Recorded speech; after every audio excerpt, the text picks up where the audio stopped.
முந்திரி விதையில் என்ன சத்துக்கள் அதிகமாக இருக்குது அப்படின்னு பார்த்தீங்கன்னா, அதில் இருக்கக்கூடிய இயல்பான ஒரு புரதச்சத்து, உடலுக்கு ஆற்றலை தரக்கூடிய அமினோ ஆசிட் நிறைந்த ஒரு புரதச்சத்து அதில் காணப்படுது.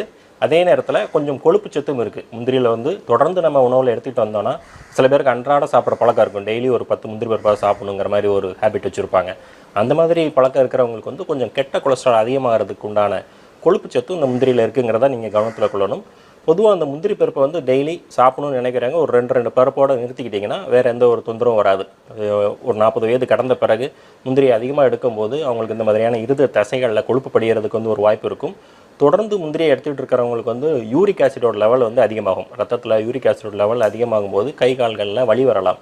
குறிப்பாக சொல்லணும்னா கால் கட்டை விரலில் வந்து ஒரு வீக்கமும், குதிகாலில் ஒரு வீக்கமும் வரும். அதுக்கு காரணம் வந்து இந்த முந்திரி பருப்போட அதிக பயன்பாடு அப்படிங்கிற மாதிரி குறிப்பிடலாம்.